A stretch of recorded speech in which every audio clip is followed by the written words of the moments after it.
Good afternoon, my distinguished colleagues, Mr. Senate President, the Vice Chairman of the committee, Senator Erwin Tulfo.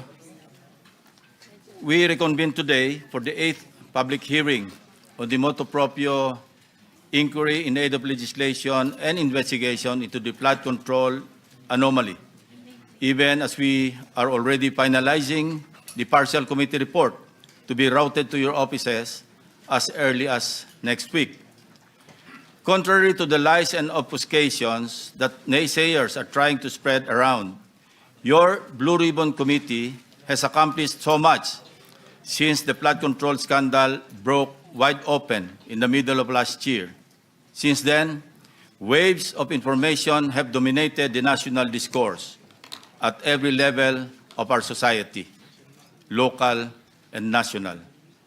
Lest we be drowned out by the rising tide of noise here and there, allow me to run down how much ground we have covered in the course of the committee's 7 public hearings.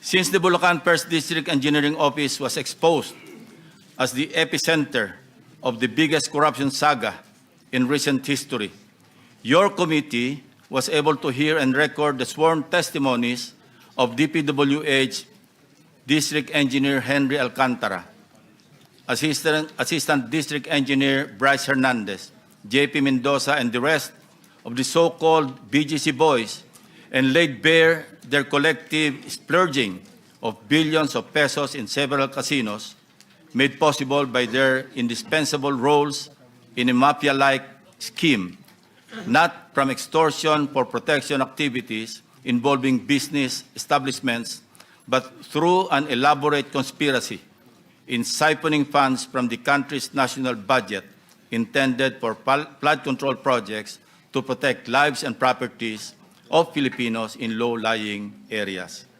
Then, there was former DPWH Undersecretary Roberto Bernardo. Your committee followed the money and paper trails through skillful research and questioning by our members, which revealed the deep web of in-house contracting, bid rigging, padded contract costs, and license renting. This scam was so systematic and brazen, resulting in substandard infrastructure and worse, ghost flood control projects. In the hearings that followed, the case of Bulacan proved to be a gateway, the microcosm of a much more complex and institutionalized plunder within the bureaucracy. Your committee became the stage for shocking and scathing revelations made by the key actors of the flood control scam. We conduct these hearings with such fairness and integrity that those with the truth felt motivated to come forward to testify, while others became tentative and unsure of which path to trek. Let me emphasize one point. We always go where the evidence leads us. We do not target any particular person, nor do we have the intention to cover up for anybody. Thus, we uncovered the top-to-bottom systemic misuse and abuse of public funds involving high officials in the executive and legislative branches, even the Commission on Audit. Sa kasalukuyan as I speak, may mga nakasakdal na sa Sandigan Bayan at sa mga regular na korte ng bansa, at marami pa ang sumasailalim sa preliminary investigations ng Ombudsman at Department of Justice, mga contractors at matataas na opisyal ng ehekutiba at lehislatura at iba pang sangay ng pamahalaan. As of the latest count, at least 21.7 billion pesos in bank accounts and other forms of assets are frozen upon written order by the Court of Appeals. May mga sumasailalim na rin sa Witness Protection Program ng DOJ upang tumulong palakasin ang mga ebidensya habang nangangako na magre-restitute ng napagkasunduang halaga sa ilalim ng mga pinirmahang Memorandum of Agreement with the WPP, tungo sa logical conclusion ng mga klasong plunder, malversation of public funds through falsification, violations of anti-graft laws at iba pang krimen. we laid out how this deeply rooted scheme operates with systemic precision. It involves a network of actors, namely the contractors group, who collude amongst themselves to rig public biddings and monopolize flood control projects, key DPWH coordinators who manage project allocations and orchestrate the collection and delivery of kickbacks, and intermediaries, agents, or bagmen who receive these illicit funds allegedly in behalf of their principals.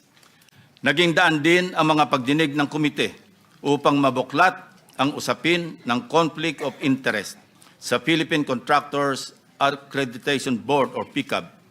We also flagged blacklisted companies resurfacing under new names, the rampant practice of license renting, and the awarding of billion-peso contracts to severely undercapitalized firms.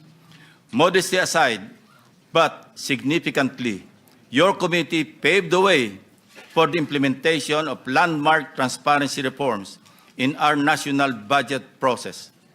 These include our transition to live-streamed and open BICAM that detailed budget amendments, insertions, if you like, that are now traceable to their proponents. Not to mention stricter safeguards to ensure that no vague or undefined infrastructure projects are included in the General Appropriations Act. Let this serve as a warning to skeptics, detractors, and hijackers who exploit the vulnerabilities and anger of our people to deepen the fault lines of our nation during these trying times. Your noise will not silence the truth. Neither does it provide any help in our investigation. Your noise cannot convict and won't even indict the malefactors in this flood control mess. Only evidence does. Para ipangalandakan ninyo na inutil at walang silbi ang Blue Ribbon Committee is not only insensitive to its members, but an insult to our fellow Filipinos who have consistently followed and monitored our hearings and participated in the trillion-peso march, the clergy, students, ordinary workers, and all concerned citizens who became aware and exposed to unbridled and systemic corruption, mainly made possible by the Blue Ribbon Committee hearings, and the media, who serve as a powerful tool in bringing to the households, eateries, barbershops, etc., the details of each and every hearing of your Blue Ribbon Committee.